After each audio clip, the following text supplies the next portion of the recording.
But there was on the Canadian Rockies walk, there was an encounter, my first encounter, with a grizzly bear, which certainly shook me. And it was my fault that I got so close to the bear, because I was forgetting the rules. It was a rainy day, I was about on timberline with lots of thick shrubs around me, the wind was in my face, and there was a creek below the trail to the right. When conditions are like that, you're supposed to make a noise, because bears are going to pick you up, first of all, by sound and smell, not by sight. I mean, people say they have poor eyesight, but it's about the same as ours, but their sense of smell and their hearing are much better.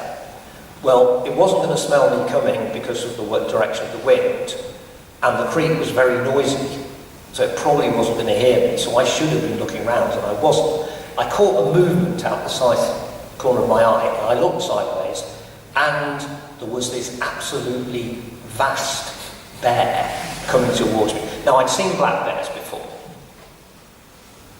on the Pacific Crest Trail and on other trails, and I'd heard that the American natives, the American Indians, call grizzly bears real bears. When I saw this one, I knew why immediately. This was not a black bear. And this moved or rippled to me. It was just like a mass of muscle moving towards me, you know, with that confidence of, I don't need to fear anything. And it was coming towards me. And it didn't appear to have noticed me. So when I got over the initial shock, which was a mixture of, you know, delight, I'd finally seen a grizzly bear, and terror, there was a grizzly bear coming towards me, I thought, I have to make a noise. So for the first and only time, you know, the safety whistle that I have religiously carried, as I was told to do when I started hill walking, on all these walks, I blew it. And I blew it loudly, and I shouted, and I jumped up and down.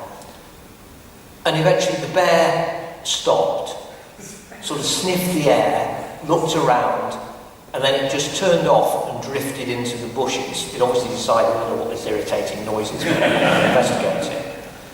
And it disappeared into the bushes, which made me realise that there could have been a bear, you know, only a few feet from me, and I wouldn't have seen it. It had gone.